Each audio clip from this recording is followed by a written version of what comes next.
32 हा आपला शेवटचा प्रभाग येतो।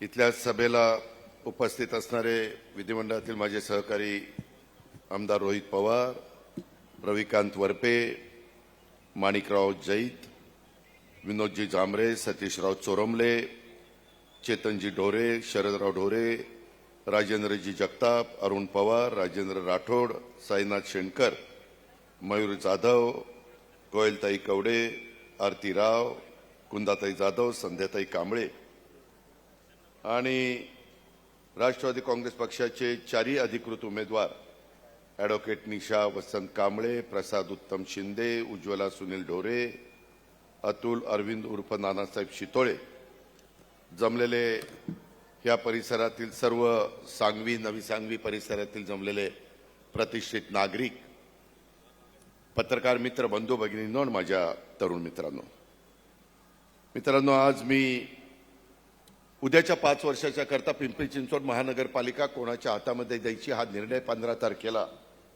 मतदार या नात्याने तुम्ही सगळेजण घेणार आहात। तसं बघितलं तर या शहराचं आणि माझं नातं हे 35 वर्षापूर्वीचं आहे।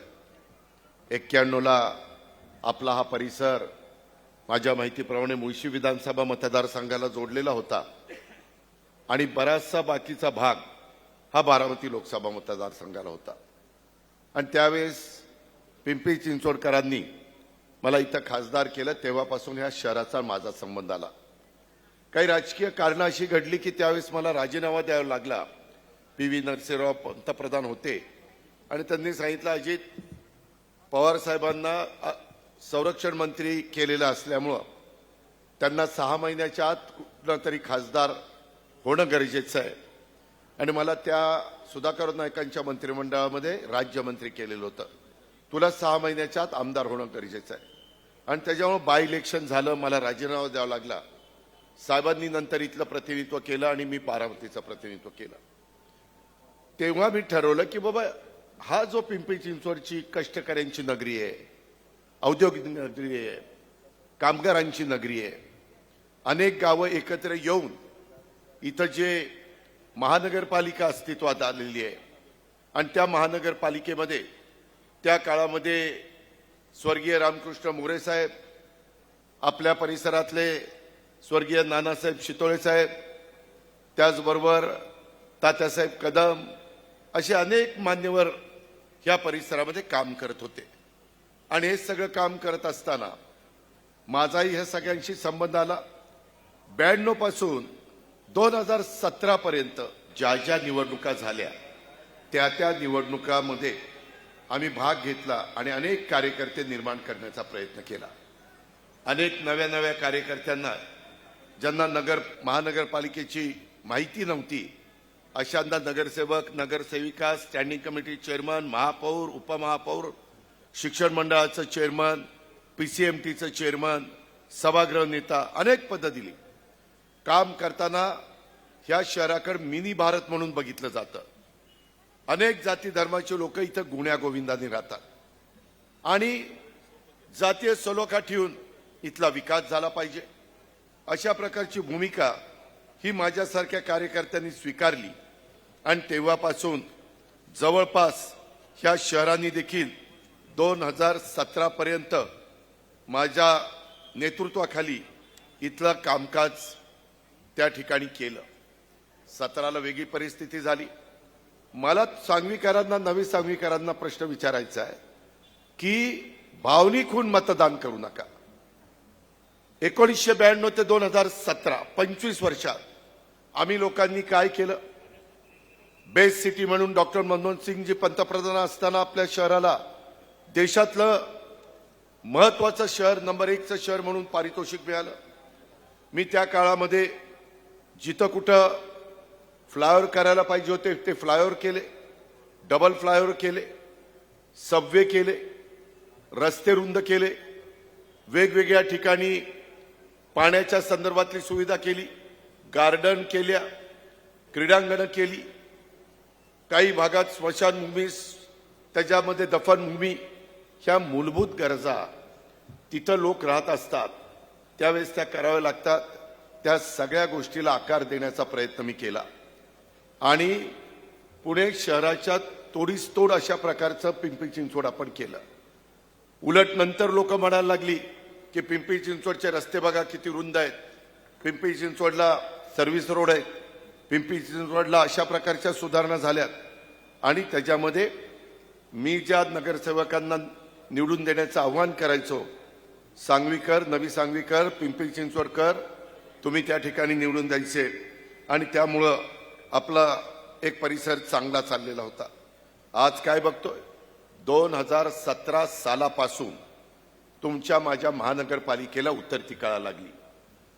ज्याच्या हातामध्ये इथलं कारभारी पद होतं, जे महानगरपालिकेची सूत्र चालवत होते, त्यांनी आपल्या महानगरपालिकेला आशिया खंडातली श्रीमंत महानगरपालिका, मी विकास करत असताना कधी कर्जरोखे काढले नाही, कधी बिलं थकून दिली नाही, आर्थिक शिस्त आणली, चांगले दिलीप बंड, त्याच्यामध्ये आशिष शर्मा, श्रीकर परदेशी, प्रवीण परदेशी, राजेश पाटील असे चांगले अधिकारी आणले आणि ह्या शहराचा अतिशय उत्तम पद्धतीने विकास करत करत आरोग्याच्या चांगलं राहण्याच्या करता हॉस्पिटल निर्माण केली। मधल्या काळामध्ये करोना आला तरी देखील आम्ही जम्बो हॉस्पिटल उभी केली आणि त्याच्यातनं लोकांना जी गरज होती, व्हॅक्सिन असेल, ॲम्ब्युलन्स असतील, त्याच्यामध्ये बेड्स असतील, त्याच्यामध्ये व्हेंटिलेटर्स असतील, सगळं काही देण्याचा प्रयत्न केला। नेहमी हे आपलं कर्मभूमी आहे, ह्या नात्याने मी पिंपरी चिंचवडला त्या बाबतीमध्ये झुकतं माप देण्याचा प्रयत्न केला। आज आपण काय बघतो, आज माझा हा बराचसा परिसर हा पवना आणि मुळा ह्या नदीकाठी वसलेला माझा पिंपरी चिंचवडचा परिसर आहे। सांगवी गावठाण असेल, कुंभारवाडा, गंगानगर, आनंदनगर, मधुबन सोसायटी, ढोरेनगर, पवारनगर, शिंदेनगर, मुळानगर, लक्ष्मीनगर, चंद्रमणी नगर, जयमाला नगर, उशक्काल सोसायटी, त्याच्यामध्ये संगमनगर, प्रियदर्शिनी नगर, ह्या सगळं ह्या प्रभागामध्ये समाविष्ट आहे की ज्याचं प्रतिनिधित्व करण्याच्या करता आम्ही जे 4 उमेदवार दिलेले आहेत, आजूबाजूच्याही भागामध्ये उमेदवार दिले। माझं आव्हान आहे की जे आम्ही राष्ट्रवादी काँग्रेस पक्षाच्या वतीने उमेदवार दिले, त्यांच्या चिन्हाच्या समोर घड्याळ आहे, काही ठिकाणी तुतारी आहे, तिथं बटन दाबून आपण यांना सगळ्यांना संधी द्यावी। ह्याच्यामध्ये मागं काय सांगितलं 2017ला, ना भय ना भ्रष्टाचार, आणि खुर्चीवर बसले। नीट आठवा नवी सांगवी आणि सांगवीच्या लोकांनो, मतदार बंधू भगिनींनो, तेव्हा मला काहीच माहित नाही, विठ्ठल रुक्मिणीची मूर्ती घोटाळा झाल्याचा आरोप त्यांनी केला। त्यावेळेस महापौर कोण होतं, मी एका आदिवासी समाजाच्या भगिनीला महापौर केलेलं होतं। आणि आता मात्र मी त्यांची यादी बघितली, ज्या महापौरांच्यावर त्यांनी भ्रष्टाचाराचे आरोप केले तेच आता त्यांनी उमेदवार म्हणून त्यांच्या पक्षाने निवडलेले। म्हणजे तो कथित भ्रष्टाचार खरा होता की खोटा होता, हे निवडणुकीचा जुमला होता, अशी शंका या निवडणुकीत नागरिकांना येऊ लागली। बदनामी झाली। जर त्या व्यक्तीनं भ्रष्टाचार केला होता तर तुम्ही उमेदवारी कशी काय दिली, त्याचं उत्तर नागरिकांना मिळालं पाहिजे। या भागामध्ये महापौरपद पण मिळालं, तरी या परिसरामध्ये 17 ते 2000 आतापर्यंत 9 वर्षात विकास जो व्हायला पाहिजे होता तो झाला का? त्याच्यामध्ये इथली आरोग्याच्या समस्या, पाणी पुरवठा, ड्रेनेज, आत्ता मला काही सोसायट्यांचे बांधव, मी जरा स्वर्गीय नानासाहेब शितोळेंच्या घरी काही माझ्या सहकाऱ्यांना भेटायला, शितोळे परिवाराला भेटायला तिथं थांबलो होतो, मी जरा लवकर आलो होतो आणि म्हणून तिथं भेटून यावं, कारण तुम्हाला सगळ्यांना माहिती आहे, मी ज्यावेळेस राजकारणात आलो त्यावेळेस बऱ्याचशा बैठका माझ्या नानासाहेब शितोळेंच्या घरी व्हायच्या आणि त्याच्यामुळं त्या जुन्या आठवणीपोटी मी तिथं गेलेलो होतो। अजयला, बाकीच्या सगळ्यांना मी भेटत होतो, त्यांच्याशी बोलत होतो। मित्रांनो, तुम्ही मला सांगा, तिथंही काही सोसायटीचे लोक आले होते, ते म्हणले दादा ज्यावेळेस नदीला पूर येतो त्यावेळेस आमचा सगळा परिसर पाण्यामध्ये जातो। ह्याला एकमेव कारण, इथं जे आपल्या इथं ओढे नाले आहेत, त्या का रे बाबा कोणाची सुपारी घेऊन आला, त्यामध्ये आपल्याला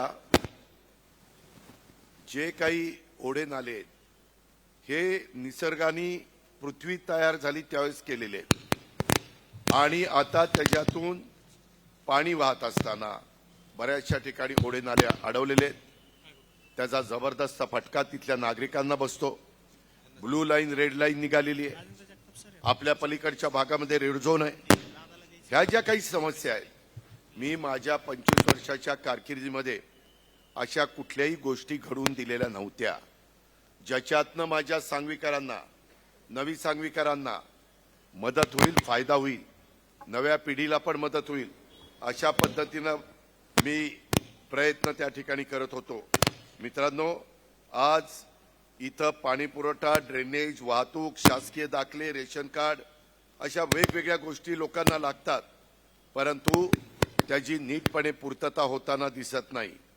पुणे शहराला जोडणारा हा भाग असल्याने वाहतूक समस्या या भागात मोठ्या प्रमाणावर होते. रस्ते अरुंद असल्याने काही भागामध्ये वाहतुकीची कोंडी होते. या भागात अनेक विद्यार्थी भाड्याने राहतात. ते रात्रभर पार्ट्या त्या ठिकाणी करतात. इथं अनेक प्रकारे रात्री धांगडधिंगा चालतो असं मला काहींनी तक्रार केलेली आहे. ह्याच्यामुळे इथल्या स्थानिक रहिवाशांना त्रास होतो. महानगरपालिकेचं काम नाही की इथं कायदा सुव्यवस्था कशी चांगली राहील. चुकीच्या परवानग्या दिलेल्या असतील तर त्या परवानग्या ह्या रद्द करणं, त्याच्यामध्ये वेगवेगळ्या पद्धतीने इथं भाजी मंडई बांधलेली असताना देखील विक्रेते मंडईत न बसता रस्त्यावर बसतात, त्यामुळे वाहतुकीची कोंडी होते. काही वेळेस थोडंसं त्यांना सांगावं लागतं की बाबांनो, तुमचाही व्यवसाय झाला पाहिजे. भाजी घ्यायला आलेल्या त्या व्यक्तीला देखील नागरिकाला त्रास होता कामा नये आणि जाणाऱ्या येणाऱ्या प्रवाशाला पण त्रास होता कामा नये. परंतु तसं कुणाचं सांगण्याचं धाडस नाहीये. जागा ज्याचं आरक्षण आहे त्या ताब्यात आल्यानं न घेतल्यामुळं त्या विकसित झालेल्या नाहीयेत. त्याच्यामुळं तो प्रश्न आहे. प्रदूषित नदीमुळं दुर्गंधी आणि त्या बाबतीमध्ये आपल्याला दुर्गंधी पण होती आणि डासांचा प्रादुर्भाव देखील माझ्या या भागातल्या नागरिकांना त्या बाबतीमध्ये सहन करावा लागतो. संविधान चौक ते माहेश्वरी चौक किंवा संविधान चौक ते सांगवी फाटा दरम्यान गुंठेवारीत दाटीवाटीनं अनधिकृतपणे निवासी इमारती बांधल्या, अनेक समस्या निर्माण झालेल्या आहेत. त्याच्यात मार्ग काढता येतो ना. आता व्हर्टिकल आपण जातो, त्याच्यात TDR आपण जास्त देतो. पाठीमागच्या काळामध्ये लोकसंख्या कमी होती, त्याच्यावर लहान रस्ते असले तरी सांगवीकर चालत होतं. आता लोकसंख्या वाढली. तुम्हाला आश्चर्य वाटेल, 2029ला आपल्या पिंपरी चिंचवडमध्ये मी ज्यावेळेस खासदार झालो तेव्हा एक आमदार आणि थोडासा भाग मुळशीला जोडलेला होता. आता 3 आमदार आहेत. 2029ला 5 आमदार झाले तर आश्चर्य वाटून देऊ नका. एवढं पॉप्युलेशन वाढतंय आणि त्याच्यामुळं तिथं ज्या काही समस्या होत आहेत, लोक आता वाहनं वाढल्यामुळं रस्त्यावर वाहनं लावली जात आहेत, त्याच्यामुळं असलेले रस्ते आणखीन अरुंद होत आहेत आणि त्याच्यातून माझ्या वाहतुकीची कोंडी होती. लोकांचा वेळ वाया जातोय. लोकांचा वेळ फार महत्वाचा आहे. हे सगळं आपण त्या ठिकाणी पाहिलं पाहिजे. अनियमित पाणी पुरवठा आणखी किती दिवस माझ्या माय माऊलींनी आणि इथल्या नागरिकांनी सहन करायचा, असा देखील सवाल इथले स्थानिक नागरिक त्या ठिकाणी करतायत. आणि म्हणून नवी सांगवी येथील माझं गणेश नगर, समता नगर, स्वामी विवेकानंद नगर, विवेकानंद सोसायटी, आदर्श नगर, राजाराम नगर येथील परिसरात एक दिवसाआड पहाटे 5 वाजता पाणी येणार असल्यानं नागरिक 4 वाजल्यापासून उठून पाण्याची वाट बघतात. त्यातच वेळेत पाणी पुरवठा होत नाही, त्यामुळे एकतर त्यांची झोपमोड होते, त्याच्यामध्ये दिवसभराचं कामकाजाचं नियोजन माझ्या लाडक्या बहिणींना नीट करता येत नाही. त्याचा त्रास त्यांना सहन करावा लागतो. एकूणच संत गोरोबा कुंभार उद्यानाची दुरावस्था, तसेच मुळा नदी काढण्याचे सुशोभीकरण रखडलेलं आहे. सांगवी पुलाचे सेवा रस्ते आणि जोड रस्त्यांचं रुंदीकरण प्रलंबित आहे. मधुबन सोसायटीच्या परिसरामध्ये डीपीचा प्रश्न अद्यापपर्यंत सुटलेला नाहीये. उन्हाळ्यात पाणी पुरवठा पाण्याची मोठी कमतरता असते आणि लोकसंख्येच्या तुलनेने पाईपलाईन पाण्याची जी त्याची वाढवायला पाहिजे ती वाढवली नाहीये आणि त्याच्यामुळं खूप त्रास माझ्या इथल्या नागरिकांना सहन करावा लागतो. मी तुम्हाला सगळ्यांना सांगायला आलोय की हे जे काही चाललेलं आहे हे आपल्याला थांबवायचं असेल तर मी ह्या सगळ्यांचं नेतृत्व करणार आहे. मी मागं तुम्हाला 25 वर्ष काम करून दाखवलंय. मी कामाचा माणूस आहे. मला अजून उद्याच्या काळामध्ये IT आपल्याकडे आलेली आहे. AIचा वापर करून नवीन टेक्नॉलॉजीचा वापर करून मला नागरिकांना त्या ठिकाणी सुविधा द्यायच्या. आज ज्यांच्या हातात सूत्र आहेत त्यांनी आपल्या महानगरपालिकेला कर्जबाजारी केलंय. जी आशिया खंडातली श्रीमंत महानगरपालिका होती त्यांनी आता 4,000 कोटी रुपयाची स्थापत्याची बिलं देणं बाकी आहे. सांगवीकरांनो, आर्थिक शिस्त ह्या महानगरपालिकेतली बिघडलेली आहे. इथं रिंग करून कामं घेतली जातात. मी आता काही लोक मला सोडून गेली. मी काही त्यांच्या जवळच्या लोकांना विचारलं, का रे बाबा हे काय सोडून गेली? ते म्हणले, दादा ते म्हणतात अजित पवार विकास करतात परंतु आमचं आर्थिक आम्हाला जे बळ मिळायला पाहिजे, आमची आर्थिक ताकद वाढायला पाहिजे, ती ताकद आमची वाढत नाहीये. आम्हाला तिकडे गेलं तर तिथं कामं मिळतील. कुठलीही महानगरपालिकेची टेंडर जास्त दराने आम्हाला काढता येतील, 2 पैसे कमवता येतील. सांगवीकरांनो, ही सगळी जण स्वतःच्या स्वार्थाकरता गेलेली आहेत.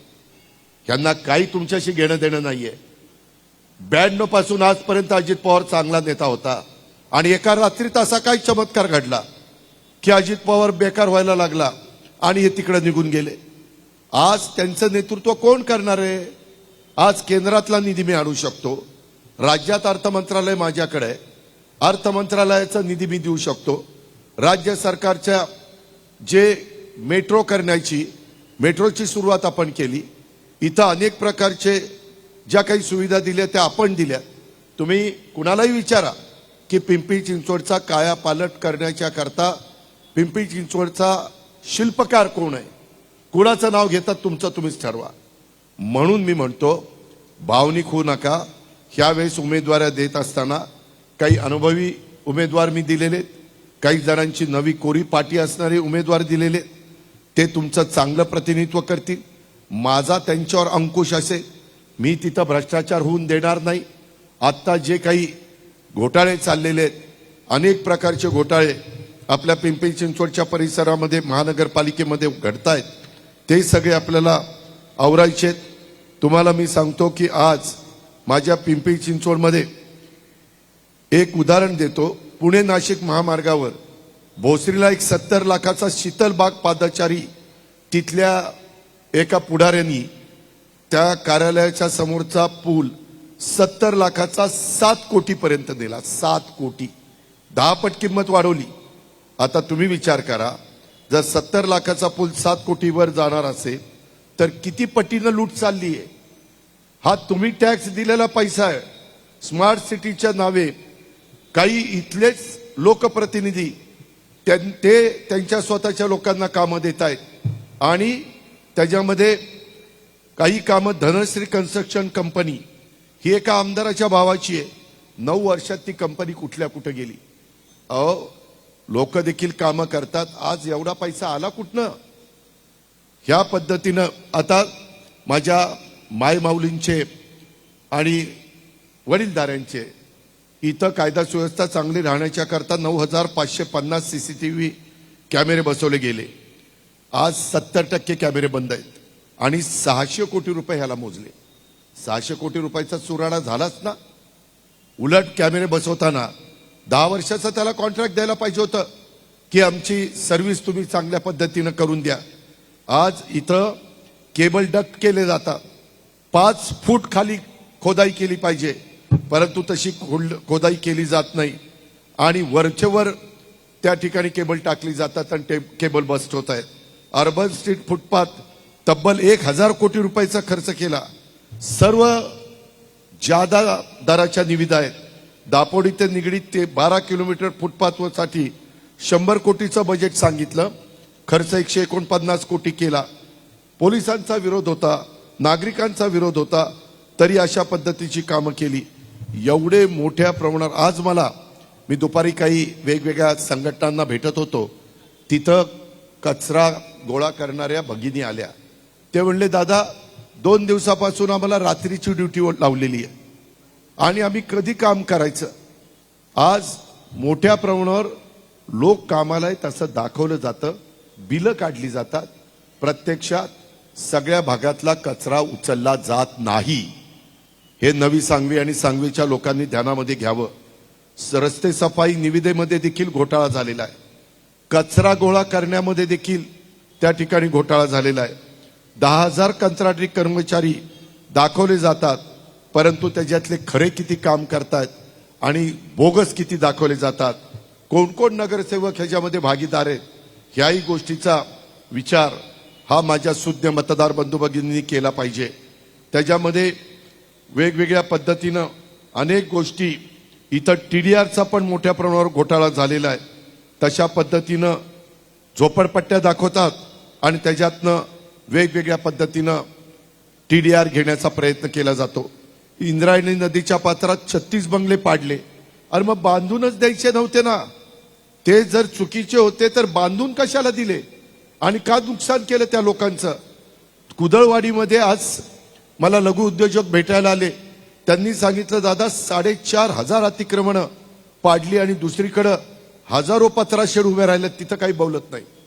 आज तिथं वेगवेगळ्यांची नोकरी होती, काही त्यांच्याशी चर्चा करून मार्ग काढता येतो. त्याच्यामध्ये मार्ग निघत नाही असं होत नाही. मी तुमचं प्रतिनिधित्व करत असताना, माझ्या अधिपत्याखाली महानगरपालिका चालत असताना जुने पुणे मुंबई रस्ता किती चांगला केला तुम्ही सगळ्यांनी पहा. कधी कुणाला त्रास झाला नाही, उलट लोक त्याचं कौतुक करतात. आज आपल्याला मेट्रो पण वेगवेगळ्या भागामध्ये न्यायची आहे, त्याचंही काम आम्ही त्या ठिकाणी करतोय. ह्याही गोष्टीचा विचार आपण सगळ्यांनी करा. 2014ला माझ्या विचारात, 2014ला नाही, 2017ला, 14ला आमचं सरकार बदललं, 17ला ज्यावेळेस इथं महानगरपालिका दुसऱ्यांच्या ताब्यामध्ये गेली, त्यावेळेस आम्ही जाताना डेव्हलपमेंट करत ठेवी ठेवल्या होत्या 4,844 कोटीच्या.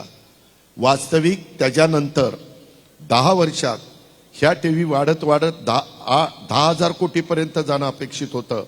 हे तर झालंच नाही. त्याच्यामध्ये आता 4,844 कोटी रुपयाच्या ठेवी ह्या 10,000 कोटीपर्यंत नेल्या नाही. ह्या सगळ्या त्यांनी मोडून त्या ठिकाणी खाल्लेल्या आहेत. एकट्या स्थापत्य विभागाचं दायित्व हे सगळ्या विभागाचं काढलं तर 4,000 कोटी आहे आणि स्थापत्याचं 2700 कोटी. मी चुकून मगाशी 4,000 कोटी सांगितलं, कारण ते सगळं मिळून आहे, पण एकट्या स्थापत्याचं दायित्व 2700 कोटी आहे. पाणी पुरवठा विभागाचं दायित्व त्या ठिकाणी 604 कोटी आहे. एक सांगवीकरांनो लक्षात घ्या, तुम्ही कदाचित म्हणाल काय कुणी निवडून दिलं तर आम्हाला काय फरक पडतो. खूप फरक पडतो. चांगल्या लोकांच्या हातामध्ये आपल्या शहराची सूत्र असल्यानंतर तुमच्या माझ्या शहराचा सर्वांगीण विकास होतो, जो आम्ही मागे केला.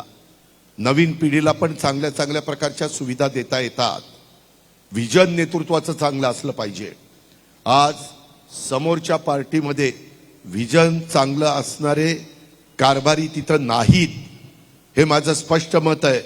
2017 पासून आतापर्यंत मी माहिती काढली, माहितीच्या अधिकारातनं 60,000 कोटी रुपये महानगरपालिकेने अर्थसंकल्पच्या वतीनं मांडले 10 वर्षात.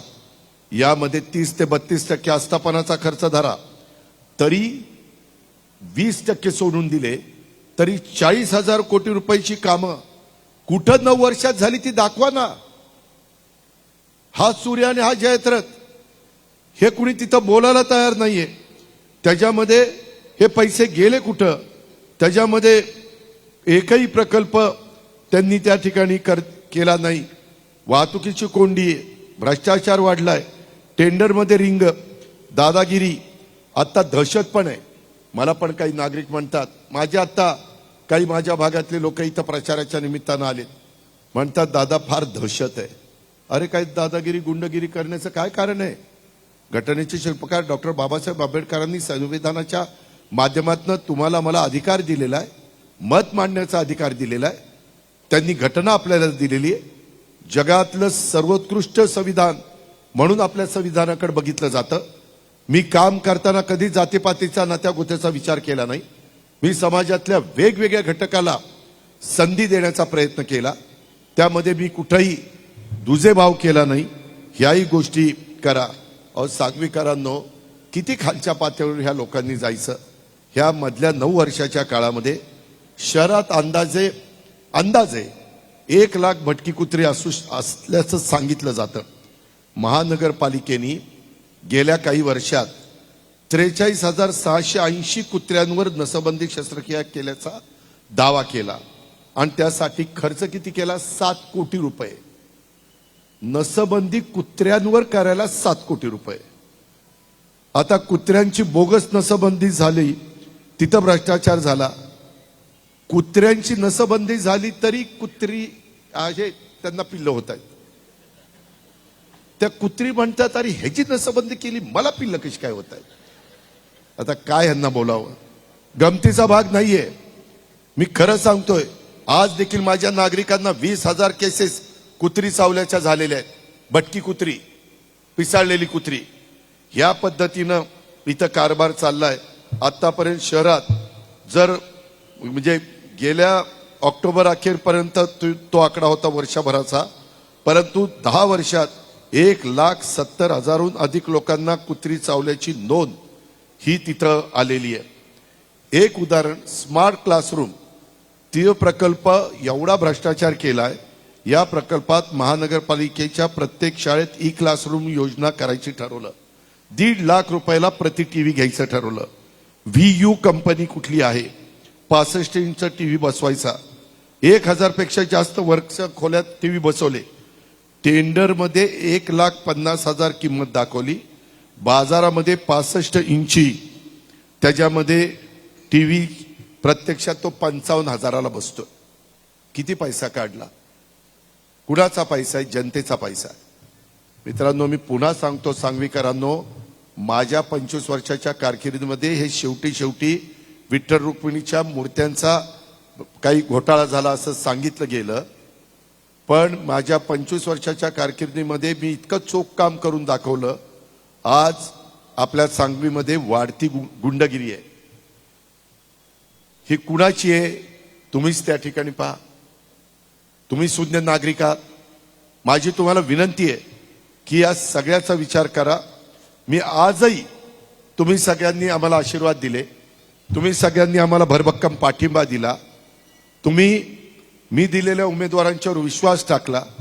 मी त्या विश्वासाला ह्या चौघांना किंवा इतर पण राजेंद्र आणि इतर वसलेत जे उमेदवार मी दिलेले त्या शहरात, त्यांच्याकडनं तुमच्या विश्वासाला मी तडा जाऊन देणार नाही. मी कामाचा माणूस आहे. सांगवीकरांनो, मी ज्या वेळेस जबाबदारीनं बोलतो त्यावेळेस माझं नाणं खणखणीत आहे. मी कुठेही केंद्राच्या संदर्भामध्ये बोलत नाही, मी राज्याच्या संदर्भात बोलत नाही. तिथं आम्ही पाठिंबा दिलेलाच आहे, आम्ही त्या सरकारमध्ये. मी इथल्या कामाच्या बद्दल बोलतोय. इथं जो काही 9 वर्षामध्ये अक्षरशः लुबाडण्याचं काम चाललेलं आहे, अक्षरशः तुमच्या माझ्या शहराचं धुळदाण करण्याचं काम चाललेलं आहे, ते आपल्याला थांबवल्याशिवाय गत्यंतर नाही. हे जाग करण्याच्या करता आज सांगलीच्या परिसरामध्ये मी संध्याकाळी आत्ता तुम्हाला भेटायला आलेलो आहे. आत्ता सूर्यस्तपन झालेला आहे. मावळत्या सूर्याला साक्षी ठेवून मी हे तुम्हाला सगळ्यांना सांगतोय. तुम्ही स्वर्गीय नानासाहेब शितोळ्यांची कारकीर्द आठवा किंवा इतर सहकारी मित्रांची कारकीर्द आठवा.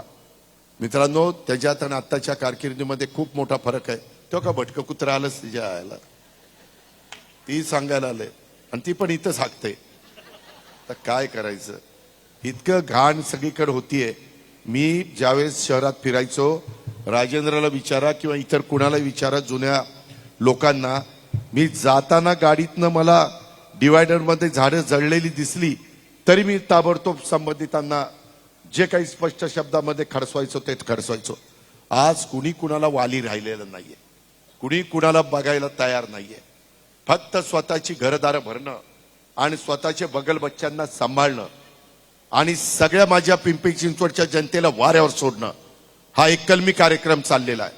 म्हणून माझं तुम्हाला आव्हान आहे की उद्याच्या निवडणुकीच्या निमित्तानं आम्ही त्या गटामध्ये मागासवर्गीय समाजात ॲडव्होकेट निशा वसंत कांबळे ह्या एका नव्या माझ्या भगिनीला मी उमेदवारी त्या ठिकाणी दिलेली आहे. पाठी नवी कोरी आहे, आज वकील आहे. ती उद्याच्याला तिथं चांगल्या प्रकारचं काम करू शकेल हा आम्हाला विश्वास आहे. आम्ही सगळ्या जाती धर्माला प्रतिनिधित्व देतोय. तसंच ओबीसी मध्ये प्रसाद उत्तम शिंदे याला आम्ही उमेदवारी दिली. तरुण बांड आहे, तरुण लोकांना, मला पण तरुणपणी आहे अशीच माझी तब्येत होती मी खासदार असताना. तुम्ही आठवा माझे फोटो काढा, ही सेम, फक्त चेहरा माझा होता बाकी बॉडी तीच होती. मित्रांनो, गमतीचा भाग नाही, मी फॅक्ट सांगतो. फार तरुण वयामध्ये तुम्ही मला खासदार केलं आणि अशा पद्धतीनं हा ओबीसी मध्ये मोडतोय. मी ओबीसी मध्ये मोडणाऱ्यांनाच ओबीसीचं तिकीट दिलेलं आहे. सर्वसाधारणला तर आहे ना जागा बाबा, तिथंही तुम्ही घुसायला लागला तर ह्यांनी जायचं कुठं? गावाकडं? असं नाही. शेवटी आपल्याला मागासवर्गीयामध्ये मोडणाऱ्यालाच मागासवर्गीयाचं तिकीट मिळालं पाहिजे. ओबीसी मध्ये जी व्यक्ती, जो समाज मोडतो त्यांना तिथं उमेदवारी मिळाली पाहिजे. उज्ज्वलाताई ढोरे ह्या सर्वसाधारण महिलेच्या मध्ये त्या आमच्या भगिनीला मी उमेदवारी दिलेली आहे. आणि अतुल अनुभवी पण पाहिजे, सगळेच नवे पाटीकोरी असून चालत नाही. म्हणून अनुभवी या नात्याने अतुलला आम्ही उमेदवारी त्या ठिकाणी दिलेली आहे. ह्या चारी जणांच्या घड्याळाच्या चित्राच्या शेजारचं बटन दाबण्याचं काम उद्याच्या 15 तारखेला आपण करा. मी आपल्याला शब्द देतो, मी तुमचा पालकमंत्री आहे जिल्ह्याचा. आज मी सगळ्या गोष्टी, जी विस्कटलेली घडी आहे, जे आज तुमच्या माझ्या शहराचा नावलौकिक धुळीस मिळवण्याचं काम ज्यांनी केलं, अहो मागच्या टर्म मध्ये त्यांच्या एका स्टँडिंग कमिटीच्या चेअरमनला अटक झाली, भ्रष्टाचार केला म्हणून. अँटी करप्शननी त्याला पकडला. ही परिस्थिती, बदनामी कोणाची झाली? पिंपरी चिंचवडकरांची झाली की पिंपरी चिंचवडच्या स्टँडिंग कमिटीच्या चेअरमनला अटक केली?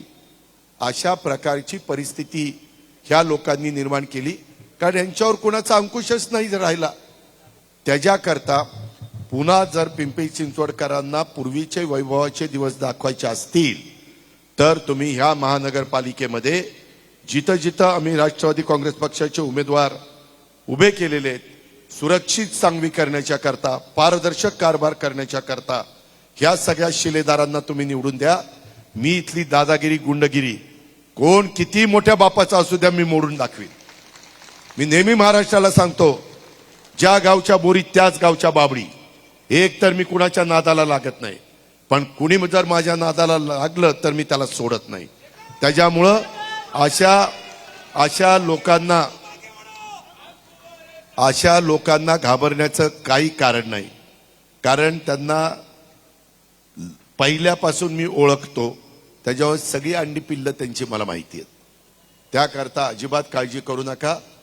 आपल्याला पुन्हा एकदा देश पातळीवर आपल्या पिंपरी चिंचवड शहराचा नावलौकिक वाढवायचा आहे.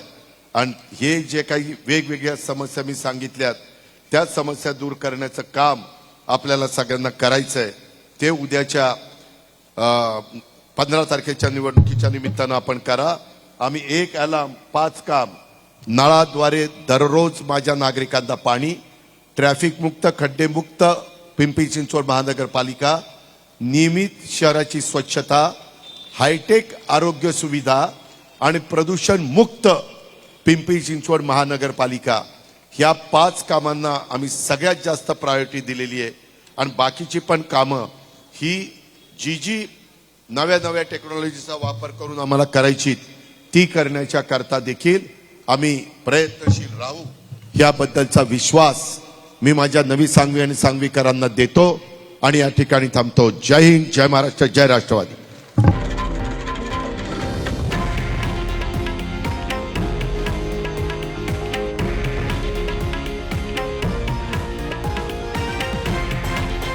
हे आहे देशातील नंबर 1 न्यूज नेटवर्क आणि आपण पाहत आहात TV9 मराठी, एकमेव.